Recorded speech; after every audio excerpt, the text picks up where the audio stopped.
Hi ಎಲ್ಲರಿಗೂ welcome back to my channel Swathi Oggarane Dabbi. ಇವತ್ತಿನ ವಿಡಿಯೋದಲ್ಲಿ ಒಗ್ಗರಣೆ ಹಾಕುವ ಕೆಲವು ವಿಧಾನಗಳನ್ನು ಹೇಳ್ಕೊಡ್ತೀನಿ.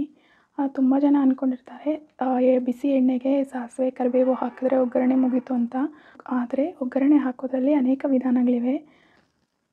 ಪ್ರತಿ ವಿಧಾನದಲ್ಲಿಯೂ ಬಳಸುವ ಸಾಮಗ್ರಿಗಳಿಂದ ಖಾದ್ಯದ ರುಚಿಯಲ್ಲಿ ವ್ಯತ್ಯಾಸ ಇರುತ್ತದೆ. ಪ್ರತಿ ವಿಧಾನದಲ್ಲಿಯೂ ನಾವು ಬಳಸೋ ಇಂಗ್ರೀಡಿಯೆಂಟ್ಸಿಂದ ಆಯಾ ಅಡುಗೆಯ ರುಚಿ ವ್ಯತ್ಯಾಸ ಇರುತ್ತೆ. ದಾಲ್, ಕಿಚಡಿ ಈ ಥರ ಅಡುಗೆಗೆ ತುಪ್ಪದಲ್ಲಿ ಒಗ್ಗರಣೆ ಹಾಕಿದ್ರೆ ಟೇಸ್ಟ್ ಚೆನ್ನಾಗಿರುತ್ತೆ. ಗ್ರೇವಿ, ಸಾಗು, ಮೀನು, ಮಾಂಸದ ಖಾದ್ಯಗಳಿಗೆ ಸೂರ್ಯಕಾಂತಿ ಎಣ್ಣೆ ಅಥವಾ ತೆಂಗಿನ ಎಣ್ಣೆ ಚೆನ್ನಾಗಿರುತ್ತೆ. ಸಾಂಬಾರ್, ರಸಂ, ತೆಂಗಿನಕಾಯಿ ಚಟ್ನಿಗೆ ಫ್ರೆಶ್ ಆಗಿರೋ ಕರಿಬೇವಿನ ಎಲೆಗಳನ್ನು ಹಾಕಿದರೆ ಚೆನ್ನಾಗಿರುತ್ತೆ. ಉಪ್ಪಿನಕಾಯಿ ಹಾಗೆಯೇ ನಾರ್ತ್ ಇಂಡಿಯನ್ ಡಿಶಸ್ಗೆ ಮೆಂತ್ಯ ಕಾಳು ಹಾಕಿದ ಒಗ್ಗರಣೆ ಸೂಕ್ತವಾಗಿರುತ್ತೆ. ರಾಜ್ಮಾ, ಕಡಲೆ ಫ್ರೈ, ಸ್ಟಿರ್ ಫ್ರೈ ತರಕಾರಿಗಳಿಗೆ ಬೆಳ್ಳುಳ್ಳಿ ಹಾಕಿದ ಒಗ್ಗರಣೆ ರುಚಿ ನೀಡುತ್ತೆ.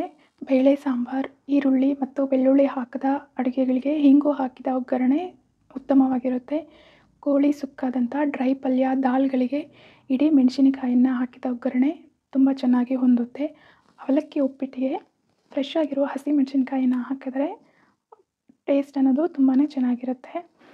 ಕೆಲವರು ಅಡುಗೆ ಮಾಡುವಾಗ ಮೊದಲೇ ಒಗ್ಗರಣೆ ಹಾಕ್ತಾರೆ, ನಂತರ ಅಡುಗೆ ಕಂಪ್ಲೀಟ್ ಆದಮೇಲೆ ಮತ್ತೊಮ್ಮೆ ಇನ್ನೊಂದು ಬಾರಿ ಒಗ್ಗರಣೆನ ಹಾಕ್ತಾರೆ. ಈ ಡಬಲ್ ಒಗ್ಗರಣೆ ಕೂಡ ತುಂಬಾ ರುಚಿಯಾಗಿರುತ್ತೆ. ಇದು ವಿಶೇಷ ರುಚಿ ಕೊಡುತ್ತೆ.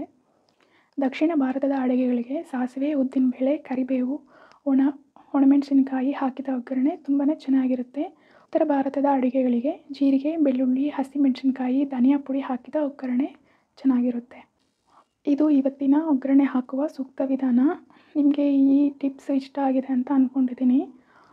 ಇದು ನಮಗೆ ಮೊದಲೇ ಗೊತ್ತಿತ್ತು ಅಂತ ತುಂಬ ಜನ ಅಂದ್ಕೋಬೋದು.